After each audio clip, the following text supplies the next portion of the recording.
हाय बच्चों, आप लोग कैसे हैं। उम्मीद करते हैं बच्चों आप लोग बहुत अच्छे हैं। तो प्यारे बच्चों, आज के इस वीडियो में क्लास 12 के एक मोस्ट इम्पॉर्टेंट टॉपिक का हम लोग निपटारा करेंगे। बच्चों टॉपिक हमारा क्या है?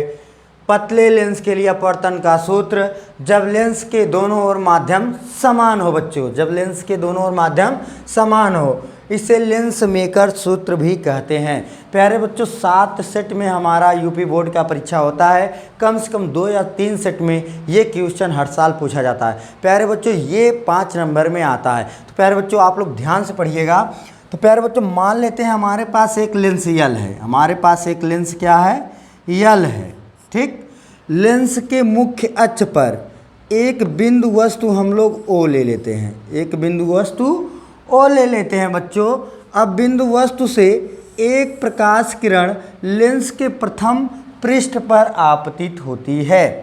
तो प्यारे बच्चों ये मान लेते हैं लेंस के दोनों ओर माध्यम समान है, क्योंकि प्यारे बच्चों वो कहा है हेडिंग ही, माना लेंस के दोनों ओर माध्यम समान वायु है। लेंस के दोनों ओर समान माध्यम वायु है। अब प्यारे बच्चों ये जो लेंस होता है हमारा कांच है। और बच्चों कांच और वायु में कौन हमारा सघन माध्यम होता है? कांच। तो प्यारे बच्चों ये जो प्रकाश किरण है ये विरल माध्यम से सघन माध्यम में जा रही है। तो प्यारे बच्चों यदि मैं यहाँ पर एक अभिलंब इस प्रकार से डाल दूँ तो ये क्या होगा? अभिलंब की ओर झुक जाएगा। तो बच्चों ये अभिलंब की ओर क्या हो जाएगी? झुक जाएगी। ठीक है, अभिलंब की ओर क्या होगी? झुक जाएगी, जिसका प्रतिबिंब आई डैश पर बनता है। ठीक है प्यारे बच्चों, जिसका प्रतिबिंब आई डैश पर बनता है। माना एक बिंदु वस्तु लेंस के मुख्य अक्ष पर रखा गया है। जो बिंदु वस्तु ओ से एक प्रकाश किरण लेंस के प्रथम पृष्ठ पर आपतित होता है, जिसका प्रतिबिंब आई डैश पर बनता है। ओके बच्चों, आई डैश पर बनता है। अब प्यारे बच्चों प्रतिबिंब आई डैश लेंस के इस दूसरे पृष्ठ के लिए क्या करेगा? आभासी वस्तु का कार्य करेगा। तो बच्चों जब ये आभासी वस्तु का कार्य करेगा तो इसका प्रतिबिंब जो है, इसका प्रतिबिंब हमारा जो है, इसका प्रतिबिंब जो है बिंदु आई पर बनेगा। कहाँ पर बनेगा बच्चों? बिंदु आई पर बनता है। कहाँ पर बनता है? बिंदु आई पर बनता है। अब प्यारे बच्चों ये मान लेते हैं लेंस का ध्रुव है और लेंस का ध्रुव ये प्रथम पृष्ठ है। तो लेंस का ध्रुव यहाँ पर P1 है, यहाँ पर लेंस के द्वितीय पृष्ठ है, यहाँ पर लेंस का दूसरा ध्रुव मान लेते हैं P2। आप लोग बच्चों जानते हैं सभी दूरियां हमेशा लेंस के ध्रुव से मापी जाती हैं। तो मान लेते हैं जो बिंदु वस्तु O था लेंस के प्रथम पृष्ठ से जो उसकी जो दूरी है वो बच्चों मान लेते हैं हमारा ये जो दूरी है वो हमारा क्या है? U है। ठीक है बच्चों। अब बच्चों लेंस के ध्रुव से जो हमारा प्रतिबिंब बन रहा है इसकी जो दूरी है वह हम मान लेते हैं हमारा V डैश है। ठीक है, V डैश है। और बच्चों ये जो लेंस की मोटाई है, ये लेंस की जो मोटाई है वह मान लेते हैं T है। लेंस की जो मोटाई है T है। तो बच्चों बताइए जो आभासी वस्तु आई डैश बन रहा है लेंस के ध्रुव P2 से इसकी जो दूरी होगी वो क्या होगा? बच्चों बताइए आप लोग क्या होगा? आप लोग बताइए यहाँ से यहाँ तक की दूरी V डैश है। अब बच्चों ये लेंस की मोटाई T है। यदि V डैश में से ये मोटाई लेंस का T घटा दें तो ये दूरी हमारा क्या बचेगा लाडलो? ये दूरी हमारा बचेगा V डैश माइनस T बचेगा। ओके, तो V डैश माइनस T बचेगा। और बच्चों लेंस के जो ध्रुव P2 है और लेंस का जो प्रतिबिंब आई डैश बन रहा है उसकी जो दूरी है ये दूरी क्या होगा बताइए आप लोग? ये दूरी मान लेते हैं V है। क्या बच्चों? ये दूरी मान लेते हैं V है। अब बच्चों मैंने आपको सारा कॉन्सेप्ट फिगर में समझा दिया है। अब थोड़ा सा माना लिखेंगे। प्यारे बच्चों माना क्या लिखेंगे? माना एक पतला लेंस माना एक पतला लेंस यल है जिसकी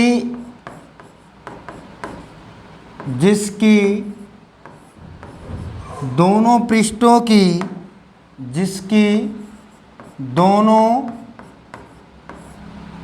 माना एक पतला लेंस यल है जिसकी दोनों पृष्ठों की वक्रता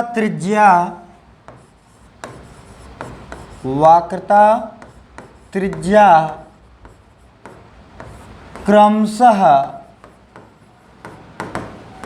R1 व R2 है। R1 व R2 है। माना लेंस के दोनों ओर समान माध्यम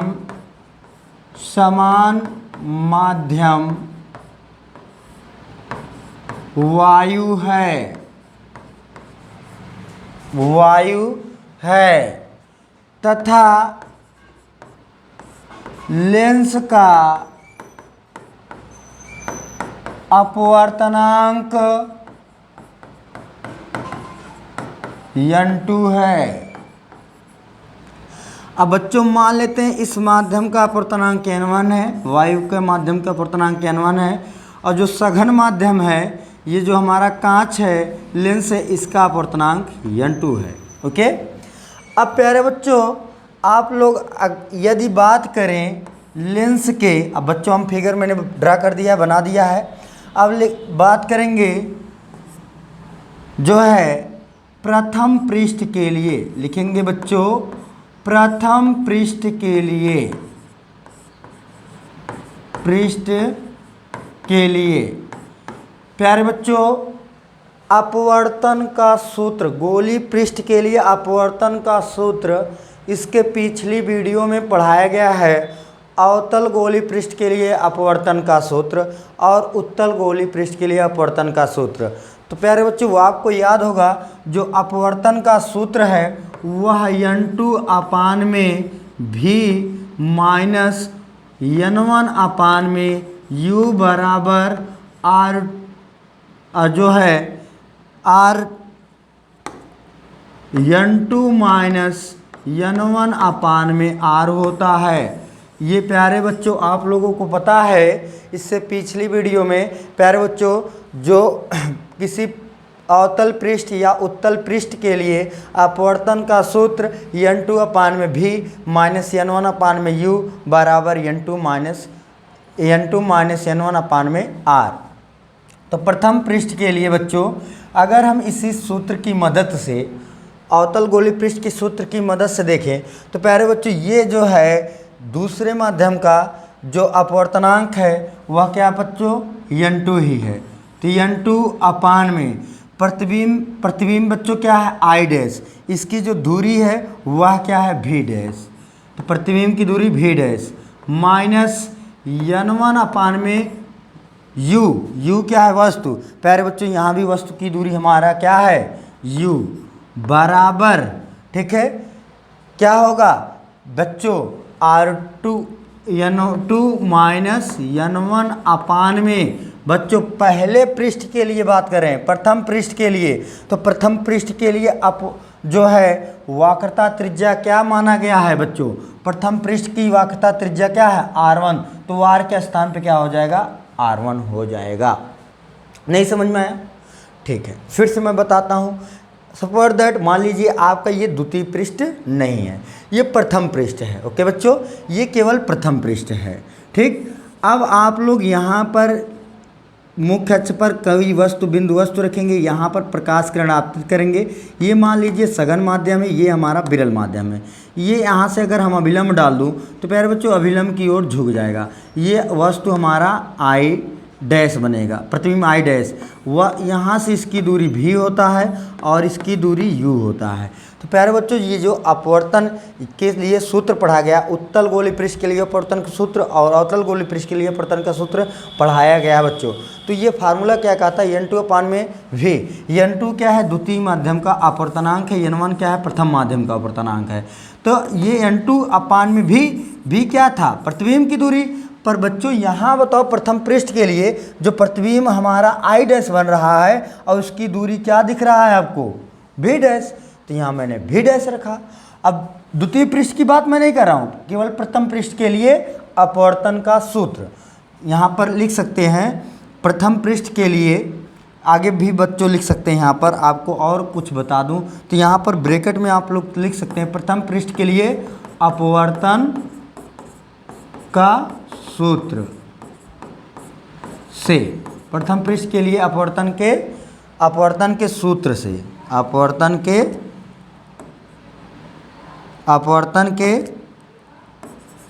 सूत्र से, प्रथम पृष्ठ के लिए अपवर्तन के सूत्र से। तो अपवर्तन का सूत्र जो यही होता है, केवल प्रथम पृष्ठ की बात हो रही है। तो यहाँ पर वस्तु प्रतिबिंब की दूरी जो है v डैश है, तो v डैश के स्थान पे हम क्या रखेंगे बच्चों, v के स्थान पे v डैश रखेंगे। और बच्चों u क्या था, वस्तु, लेकिन यहाँ भी वस्तु की दूरी हमारा क्या है, u है, तो यहाँ भी u रखेंगे। फिर n2 माइनस n1 अपान में r क्या है बच्चों, वहाँ पर वक्रता त्रिज्या, इसकी जो वक्रता त्रिज्या थी, यहाँ पर प्रथम पृष्ठ के लिए बच्चों वक्रता त्रिज्या माना गया है r1, तो वहाँ r के स्थान पे हम क्या रख देंगे, r1। ओके बच्चों, आप लोगों को समझ में आया होगा। ये थोड़ा सा मिरर करते हैं और आगे आपको समझाने चलते हैं। तो बच्चों आप लोग आगे देखिए, अगर मैं बात करूँ, ये इक्वेशन नंबर बच्चों हमारा फर्स्ट हो गया, ये हमारा इक्वेशन नंबर फर्स्ट हो गया। अब बच्चों अगर मैं बात करूं तो लिखेंगे द्वितीय पृष्ठ के लिए, ठीक है, लिखेंगे बच्चों जो है, लिखेंगे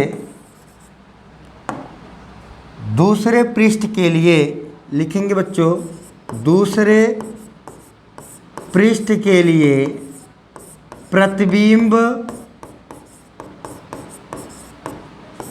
आई डैश, दूसरे पृष्ठ के लिए प्रतिबिंब आई डैश आभासी वस्तु का कार्य करता है, वस्तु का कार्य करता है, जिसका प्रतिबिंब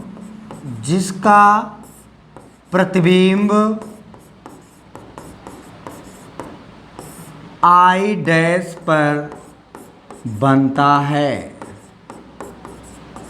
कहाँ पर बच्चों बन रहा है, आई डैश पर। तो बच्चों लिखेंगे अब द्वितीय पृष्ठ के लिए, द्वितीय पृष्ठ के लिए, द्वितीय पृष्ठ के लिए ब्रैकेट में लिखेंगे अपवर्तन के सूत्र से, अपवर्तन के सूत्र से, ठीक है, गोलीय पृष्ठ के अपवर्तन के सूत्र से। यहाँ पर गोली भी लिख सकते हैं, गोलीय पृष्ठ के अपवर्तन के सूत्र से, ठीक है, गोलीय पृष्ठ के अपवर्तन के सूत्र से, ठीक।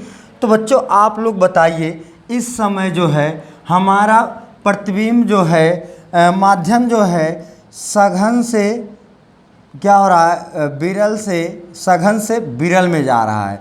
ये अब क्या बन गया, सघन बन गया, सघन में हमारा वस्तु का कार्य कर रहा है और विरल में। तो बच्चों अब जो है अपवर्तनांक जो है, जो लास्ट में प्रतिबिंब बन रहा है, उसका अपवर्तनांक क्या है, प्रतिबिंब का अपवर्तनांक n1 है। तो बच्चों अब हम लेंगे क्या, n1 अपान में प्रतिबिंब की दूरी। बच्चों जो प्रतिबिंब बन रहा है दूसरे ध्रुव से, प्रतिबिंब की दूरी क्या माना गया था, ये प्रतिबिंब की दूरी को v माना गया था। तो v माइनस बच्चों वस्तु कहाँ पर है, I पर है, इसका अपवर्तनांक क्या है, n2 है।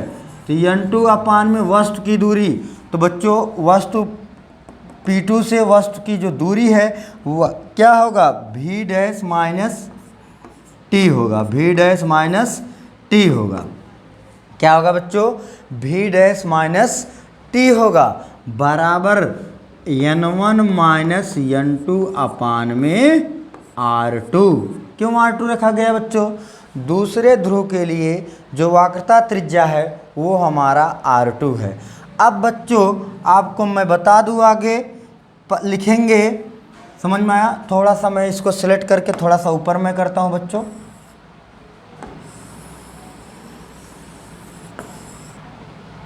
ठीक, 1 मिनट ज़्यादा ले रहा है।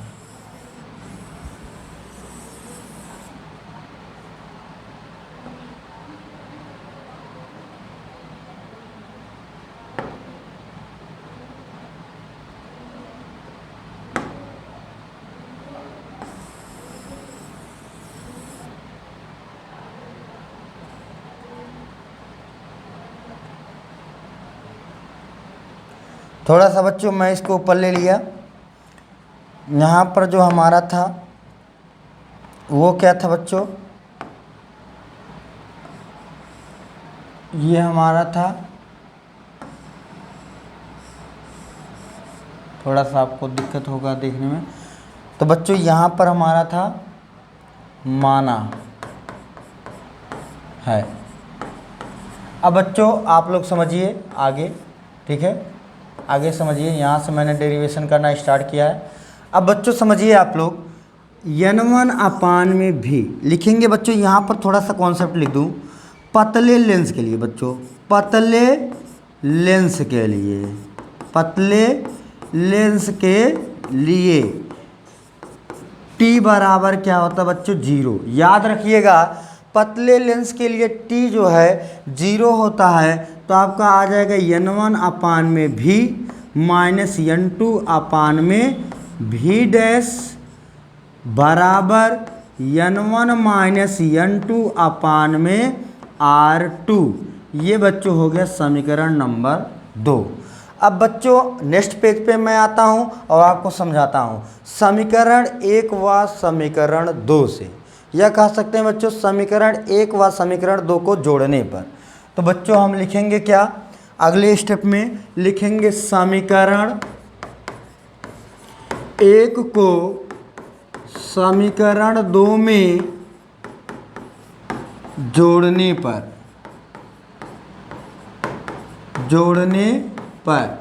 बच्चों मैंने क्या बताया? लिखेंगे समीकरण 1 में समीकरण 2 को जोड़ने पर।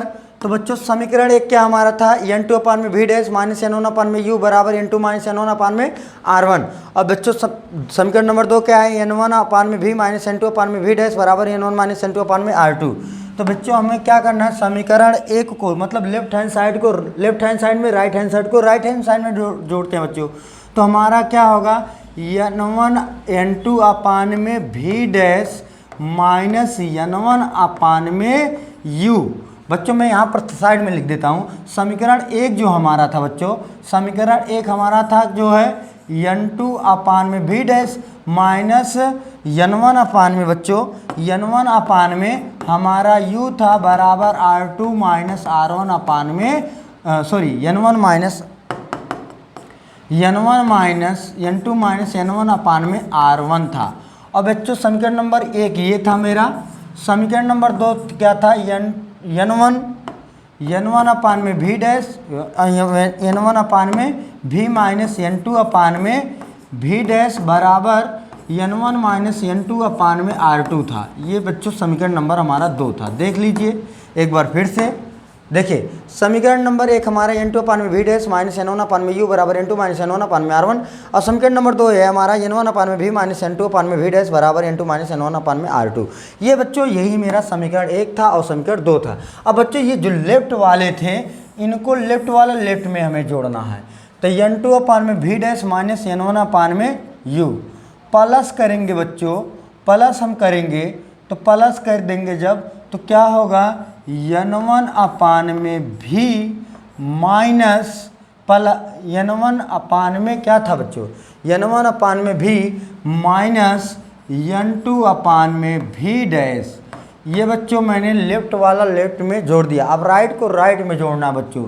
तो n2 माइनस n1 अपान में r1 plus n1 minus n2 n1 minus n2 अपान में r2।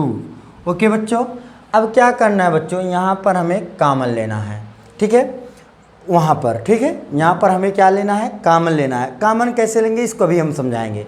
पहले इधर देखिए आप लोग, यहाँ पर देखिए बच्चों, यहाँ पर ये चीज़ और ये चीज़ दोनों क्या है, सेम है, पर ये प्लस में है, ये माइनस में है, तो क्या हो गया बच्चों, कैंसिल।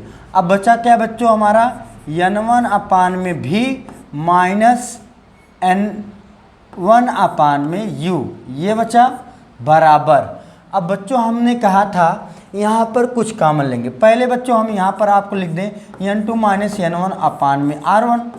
अब बच्चों यदि मैं यहाँ पर माइनस को कॉमन करूँ, यहाँ पर माइनस को कॉमन करूँ तो बच्चों आगे माइनस आ जाएगा और प्लस, ये जो माइनस वाला है प्लस हो जाएगा, तो n2 माइनस n1 हो जाएगा, प्लस वाला माइनस और माइनस वाला प्लस, अपान में r2। अब बच्चों यहाँ पर क्या कॉमन है, देखिए n1 कॉमन हो गया, अब बचेगा 1 अपान भी माइनस 1 अपान u। अब इधर क्या कॉमन है बच्चों, n2 माइनस n1 कॉमन है, बचेगा बच्चों 1 अपान r1 माइनस 1 अपान r2 बचेगा। ओके, अब बच्चों n1 यहाँ गुणा कर रहा है, उधर जाके भाग, तो ये हो जाएगा 1 अपान भी माइनस 1 अपान u बराबर n2 माइनस n1 अपान में n1, ठीक, ब्रैकेट बंद, फिर ब्रैकेट में बच्चों 1 अपान r1 माइनस 1 अपान r2। अब बच्चों आपको मैं समझा दूँ, 1 अपान भी माइनस 1 अपान u बराबर, इसको अलग कर देंगे तो आपका n2 अपान में n1 माइनस n1 अपान में n1, ठीक है, ब्रैकेट में 1 अपान r1 माइनस 1 अपान r2 होगा। ओके बच्चों, अब देखिए आगे आपका क्या आ जाएगा, ये बच्चों मैं जो है इरेज कर देता हूँ, ठीक है, थोड़ा बड़ा कर लेते हैं। तो बच्चों ये मैं आगे मैं समझा रहा हूँ इरेज करके। तो बच्चों मेरा क्या है, 1 अपान भी माइनस 1 अपान u बराबर बच्चों n2 अपान में n1, n2 अपान में n1 जो है किसके बराबर होता है, n के बराबर होता है। तो n2 अपान में n1 के स्थान पे हम क्या लिखेंगे बच्चों, n माइनस n1 से n1 कैंसिल आ जाएगा 1। अब ब्रैकेट में बच्चों बचेगा 1 अपान r1 माइनस 1 अपान r2। ओके, ये समीकरण नंबर हम मान लेते हैं थर्ड। अब बच्चों लेंस के सूत्र से, लेंस के सूत्र से, लेंस के सूत्र से बच्चों, लेंस के सूत्र से 1 अपान भी माइनस 1 अपान u बराबर क्या जानते हैं, 1 अपान f। 1 अपान में क्या जानते हैं, 1 अपान में f जानते हैं। ये बच्चों समीकरण नंबर हम मान लेते हैं 4। समीकरण नंबर 4 लिखेंगे बच्चों, समीकरण 3 व 4 से तुलना कर दो बच्चों। देखिए ये लेफ्ट हैंड साइड दोनों का बराबर है, इसका मतलब राइट हैंड साइड बराबर होगा। इसका मतलब बच्चों मैं कह सकता हूँ 1 अपान f बराबर जो है n माइनस 1 ब्रैकेट में 1 अपान r1 माइनस 1 अपान r2। ओके, ये समीकरण नंबर 5 मान लेते हैं। यही बच्चों हमारा लेंस मेकर सूत्र है और पतले लेंस के लिए अपवर्तन का सूत्र है। तो प्यारे बच्चों पहला पेज मैं आपको खोल के दिखा देता हूँ। सबसे पहले आप बच्चों पहले पेज का स्क्रीनशॉट ले लीजिए। बच्चों पहले पेज का आप लोग स्क्रीनशॉट ले लीजिए, इसके बाद मैं नेक्स्ट पेज खोल दूँगा। उम्मीद करते हैं बच्चों आप लोग पहले पेज का स्क्रीनशॉट ले चुके होंगे। अब बच्चों मैं नेक्स्ट पेज को खोल रहा हूँ। ये बच्चों हमारा आ गया नेक्स्ट पेज। इसका जो है आप लोग शॉर्ट स्क्रीन ले लीजिए। उम्मीद करता हूँ बच्चों आप लोग शॉर्ट स्क्रीन ले चुके होंगे। तो बच्चों ये क्वेश्चन वेरी इंपॉर्टेंट है बोर्ड परीक्षा के लिए, मैंने आपको स्टार्ट में ही बताया। तो प्यारे बच्चों आप लोग इस क्वेश्चन को दोबारा घर पर आप लोग इसका जो है रिवीजन कर लेंगे 2 से 3 बार, क्योंकि वेरी इंपॉर्टेंट क्वेश्चन है। तो बच्चों आज के इस वीडियो में इतना ही। नेक्स्ट वीडियो में हम मिलेंगे जब लेंस के दोनों ओर माध्यम असमान हो, जब लेंस के दोनों ओर माध्यम असमान हो। तो प्यारे बच्चों आज के लिए इतना ही। जय हिंद, जय भारत।